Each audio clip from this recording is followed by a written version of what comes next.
GeM TV நேயர்களுக்கு அன்பான வணக்கம்.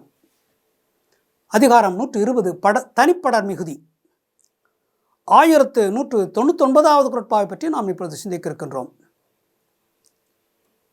வீழப்படுவார் கிழியிலர் தாம் வீழ்வார் வீழப்படாரெனின். வீழப்படுவார் கிழியிலர் தாம் வீழ்வார் வீழப்படாரெனின்.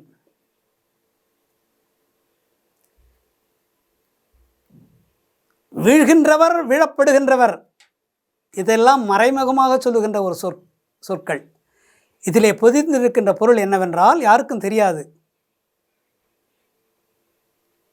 படுக்கை அறையிலே முதலில் வீழ்கின்றவர் வீழ்பவர், அடுத்து தலைவி மீது வீழ்கிறவர் வீழப்படுபவர்.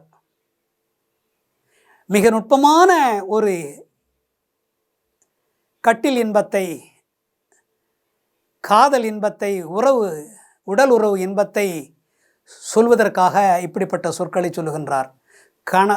தலைவன் தலைவி என்பதற்கு பதிலாக கணவன் மனைவி என்பதற்காக வீழ்பவர் வீழப்படுபவர், வீழ்பவர் மனைவி, வீழப்படுபவர் தலைவர் கணவன். என்ன சொல்லாட்சி! திருவள்ளுவரே கண்டுபிடித்த சொற்கள் இவையெல்லாம்.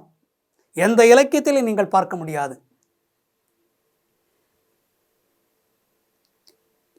வீழப்படுவார் கிழியிலர், வீழப்படுவார் தலைவன்.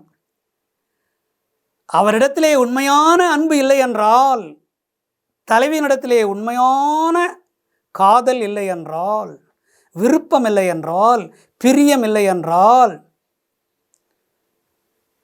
அவர் எதிரி, நட்புக்கு உரியவர் அல்ல, அவர் நண்பர் அல்ல, அவர் எதிரி, அவர் துரோகி, அவர் எனிமி, ஆங்கிலத்தில் சொல்வார்கள் எதிரி, பகைவன், ஆமாம் ஏமாற்றுக்காரன். நான் உன்னிடத்திலே அன்பை பொழிவேன் என்று சொன்னவன், திருமணத்திற்கு முன்பு உன்னை விட்டு பிரிய மாட்டேன் என்று சொன்னவர். நம்முடைய நட்பு எத்தனை காலம் தொடர்ந்தது? நட்பு செய்து ஒருவருக்கொருவர் நண்பராக இருந்து காதல் வளர்ந்து அதில் திருமணமாகி இப்பொழுது நான் இந்த கட்டில் அறையிலே, இந்த படுக்கை அறையிலே படுத்து கொண்டிருக்கிறோம். நீ விழுந்திருக்கிறாய், நான் உன் மீது விழுந்திருக்கிறேன். தலைவனுக்கு உண்மையான அன்பு, உண்மையான நட்பு இருந்திருக்குமே ஆனால் அவன் அளிக்கின்ற இன்பம் மிக தூய்மையான இன்பம், மிக உயர்ந்த இன்பத்தை அவன் அளிக்கிறான் என்று பொருள்.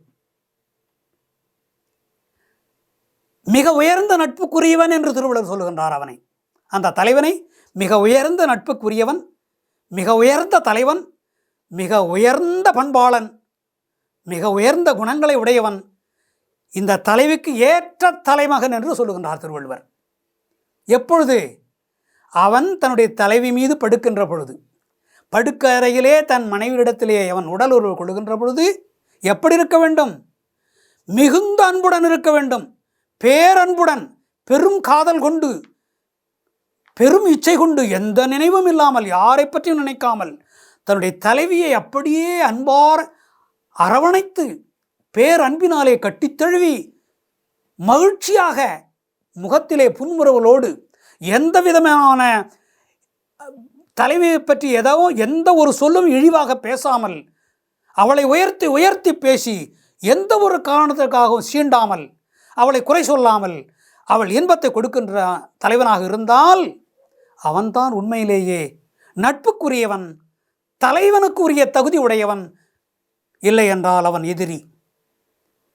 தரமான சிந்தனை இல்லாமல், அதிகபட்சமான பேரன்பு இல்லாமல், அரைக்குறை அன்போடு, நிறை மனம் இல்லாமல் குறை மனத்தோடு, பேரன்பு இல்லாமல் சிறிதளவு அன்போடு, பெரிய நட்பு இல்லாமல் பெரிய அளவிலே நட்பு கொள்ளாமல், ஓரளவுக்கு ஏதோ ஏனோ தானோ என்று நட்பு கொண்டு மனைவியினிடத்திலே இன்பத்தை அனுபவிக்க முற்பட்டால் அவன் பெரிய தலைவன் அல்ல, சிறந்த தலைவன் அல்ல, அவன் நட்புக்கு அடையாளமானவன் அல்ல, நட்புக்கு உரியவன் அல்ல, அவன் எதிரி. அப்படி இருக்கக்கூடாது தலைவன். தாறுமாறாக அவன் பேசக்கூடாது தலைவை பற்றி. தப்பு தப்பாக பேசக்கூடாது. உடல் உறவின் போது வாரி வழங்க வேண்டும். இன்பமான சொற்களை, மகிழ்ச்சியான சொற்களை பேச வேண்டும். துன்பம் தருகின்ற வன் சொற்களை பேசக்கூடாது. எது நடந்தாலும் சரி, குடும்பத்தில் என்ன நடந்தாலும் சரி, உடல் உறவின் பொழுது மட்டும் அன்பை வாரி வழங்க வேண்டும். அதில் எந்த விதமான சிக்கலும் இருக்கக்கூடாது. இனிமையாக சொற்களை பேச வேண்டும்.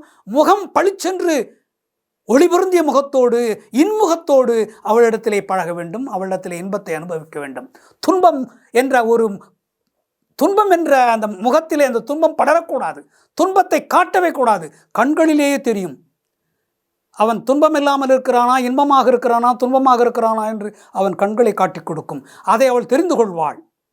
அவன் கண்கள் இன்பமாக இருந்தால் அவள் பெருமகிழ்ச்சி அடைவாள். அதுதான் உண்மையான தலைவனுக்கு அடையாளம்.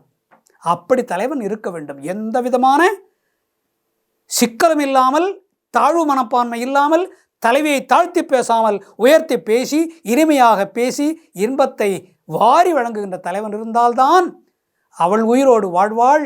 வாழ்க்கை இன்பமாக இருக்கும், பேரின்பமாக இருக்கும். அதுதான் இல்லறம், அதுதான் நல்லறம் என்று திருவள்ளுவர் இந்த குறட்பாவிலே பதிவு செய்கின்றார். மீண்டும் நாளை சந்திப்போம்.